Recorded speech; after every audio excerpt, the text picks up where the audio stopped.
The Earl family moved from Iowa to Louisiana around 1890 to pursue rice farming. However, they were not well liked by some locals, with rumors circulating that they had fled Iowa to avoid the wrath of someone they had wronged. After several failed crops, the family relocated to Welsh, where L.S. Earl opened a store. By approximately 1900, they returned to rice farming. At the beginning of 1902, the Earl family included Lemuel Shilton Earl Jr. and Mary Earl, along with their children, Ward, Fred, John, Lemuel, Maud, and Fay. Lemuel and Mary Earl, along with Fay, John, and Lemuel, lived on the family farm located 3 miles southeast of Welsh. Ward lived in a separate house about a mile northeast. Fred resided in Iowa, and Maud worked and lived with a family in Welsh. At the time, Ward's house had a sinister reputation. Its appearance, combined with the deaths of at least 2 individuals in or connected to the house, led some to believe it was haunted. Albert Edwin Batson, born to a divorced mother in Spickard, Missouri, had previously worked as a railroad laborer starting in 1897. In 1901, he arrived in Welsh, where Ward Earl hired him to work on the family's rice farm. Batson shared living quarters with Ward in a small homesteader cottage. Ward Earl was last seen alive on the night of February 11, 1902. All the victims were either shot or bludgeoned to death and had their throats cut. Cloth had been wrapped around their wounds. By the time the bodies were discovered, they had undergone significant decomposition, indicating the murders had occurred several days earlier. Every member of the Earl family was killed, except for Fred and Maud Earl, who were not present at the time. Following the murders, a man posing as Ward Earl appeared in downtown Lake Charles, where he attempted to sell Earl's livestock. He then visited a gun store and a watch repair shop, leaving Ward's shotgun and watch at the latter. Likely aware that the shop owners would recognize the real Ward Earl, he gave his name as C.R. Batson or A.E. Batson. Witnesses later identified the man as Albert Batson, noting a long scar on the left side of his face. Batson subsequently hired a Wells Fargo driver to mail a package to his mother in Missouri, which was later found to contain only rice. He retrieved the watch, but left behind the shotgun and livestock. Suspicion arose after the attempted sale of Ward Earl's animals. Paul Daniels, a local businessman, contacted Maud Earl, who had not heard from her family in several days. Maud immediately traveled to the family home with a driver, where they discovered the bodies. In a search of Ward's buggy, authorities found a vest containing a letter signed by Batson. The letter ominously concluded with, "Ha ha, bye bye, I'm gone," leading investigators to refer to it as the Ha Ha letter. By this time, Batson had already boarded a train to Missouri. Albert Batson was arrested the same day the bodies were discovered by Deputy Isaac Fontenot in Princeton, Missouri. He was transported back to Louisiana and charged with the murders. At the time of his arrest, Batson was found to have only $2 in cash. Judge E.D. Miller presided over the trial. Albert Batson did not testify in his own defense during either trial and consistently maintained his innocence throughout the proceedings. Described as a remarkably polite and well-behaved prisoner, Batson garnered public sympathy, with many believing he was innocent. The murders and subsequent trial became famous in Louisiana during 1902 and 1903. Batson's defense team consisted of court-appointed attorneys Paul Simpirak and Winston Overton. They argued that Batson had no plausible motive to kill any members of the Earl family, let alone the entire household, and emphasized the lack of concrete evidence linking him to the crime.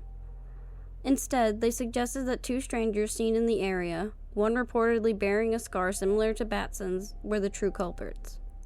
According to the defense, these men harbored a grudge against the Earl family, tracked them down, and murdered them.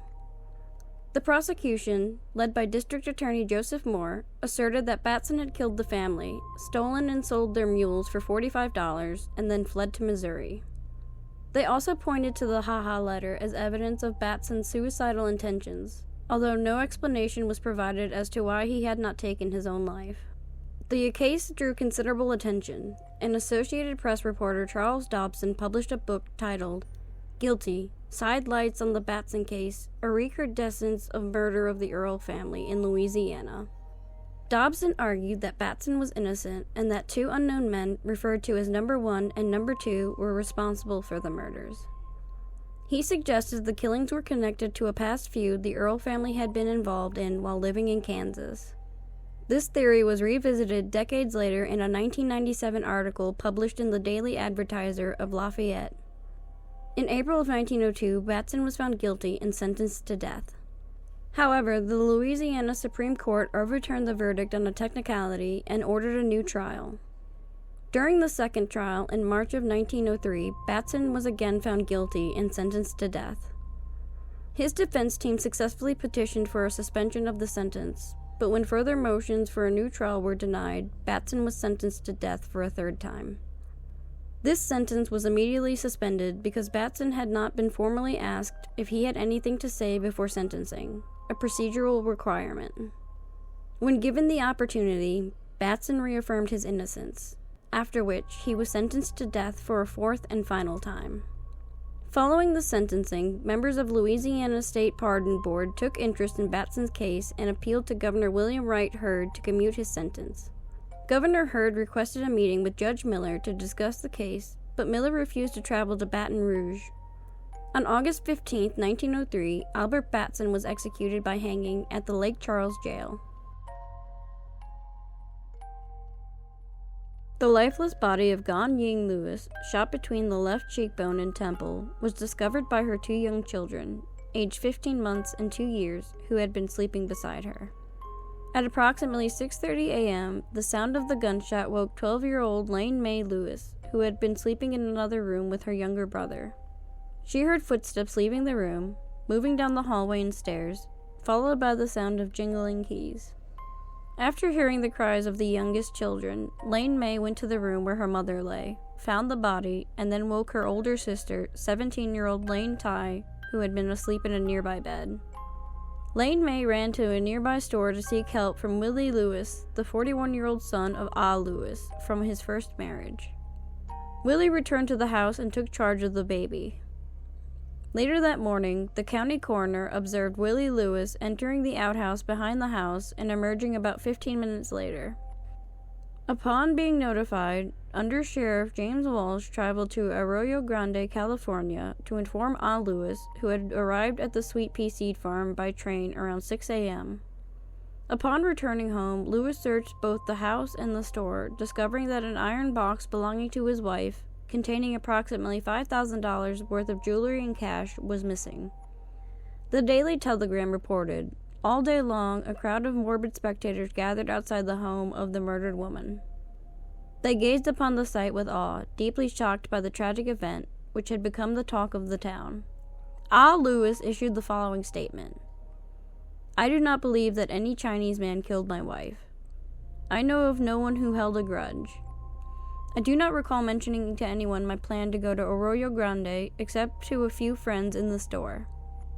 No American men have been upstairs in my home, so they could only know the layout if someone familiar with the place told them.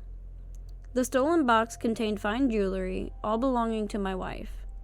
She had collected it over time, receiving pieces as gifts from friends and family.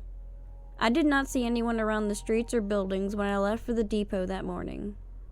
I could not fathom who would want to harm my wife. She was always kind to everyone, and no member of the family had any trouble with anyone." 2 gold bracelets, initially thought to have been stolen from the Lewis home, were later discovered in Mrs. Lewis's bed, and a small satchel. Meanwhile, Sheriff McFadden and his team reportedly began surveilling several white men described as dope fiends in an effort to gather tangible leads. At the inquest, 17-year-old Lane Ty Lewis testified that she was awakened by a noise and noticed the smell of gunpowder. Mistaking it for a Chinese firecracker, she went back to sleep. Dr. C.J. McGovern confirmed that powder marks were present on the victim's face. Ah Lewis testified that, during their 19 years of marriage, his wife had only left their home twice, once to visit the Tomasini home, and once for a dental appointment. He added that she spoke very little English. Lane Ty struggled to provide her testimony in English, prompting her 12-year-old sister Lane Mae to act as an interpreter. Willie Lewis, Ah Lewis's 41-year-old son, testified that he had never owned a pistol, claiming he was too fearful to carry one. He revealed that he had a wife and 7 children in China, whom he had not seen since their marriage 23 years earlier. He stated that the last time he saw his stepmother was around midnight when he went upstairs to get a cup of coffee. 15-year-old young Lewis recalled hearing a gunshot, followed by the sounds of heavy footsteps from what he believed to be a heavy leather shoe, inconsistent with his mother's soft Chinese slippers. Sheriff McFadden sought the assistance of a Chinese investigator and approached Lewis, who recommended his nephew, Wan Bok-yu, a San Francisco newspaper editor.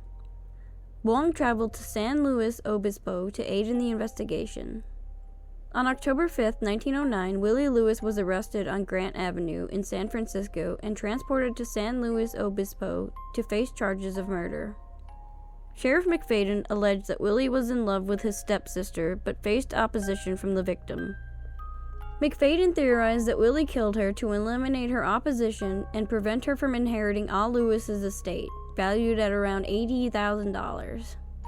When the train carrying Willie arrived at San Luis Obispo Station on October 6th, a large crowd had gathered. Authorities hired a horse-drawn taxi to discreetly escort him to jail, avoiding any public unrest. A reporter noted that Willie appeared scared to death and eager to reach the safety of the jail's iron doors. With Willie in custody, investigators searched the garden behind the Lewis home and unearthed jewelry, deeds, and papers stolen from the house. The following day, city workers dredged the cesspool at the back of the property, recovering the revolver used in the murder, its markings filed off, along with additional stolen items. On Friday, October 8th, in the presence of numerous witnesses, Willie Lewis gave a free and voluntary confession to murdering his stepmother. He admitted to harboring thoughts of killing her for a long time, describing her as quarrelsome and taunting him by repeatedly reminding him that all the property belonged to his father and that he would have to pay for everything he took from the store. Willie had no legal representation during his confession. He revealed that he had wanted the rest of the family to return to China, leaving him in charge of the store. However, his stepmother frequently nagged him, urging him to go back to his wife and children in China. When asked, "Don't you feel sorry for the little children?" he replied, "Yes, but I can take care of them. They are better off without their mother." The following day, October 9th, Lewis told a reporter that he had completely washed his hands of his eldest son. At his arraignment on October 19th, Willie Lewis was asked if he had legal representation. He responded that he wanted to speak with his father. He was allowed to use the telephone, but Lewis was reportedly out on his ranch. Willie was later represented by Thomas Rhodes, an attorney from San Luis Obispo. Willie Lewis's trial proceeded swiftly, leading to his conviction. On September 29, 1910, he was sentenced to death. However, a series of continuances delayed the execution. On December 6, 1912, as Lewis entered the death chamber, T.H. Krystlynn of San Francisco interrupted by shouting, "I protest against this hanging in the name of Jesus Christ." Guards quickly removed Krystlynn from the room. According to a United Press dispatch from San Quentin prison, Lewis faced the gallows without a whimper.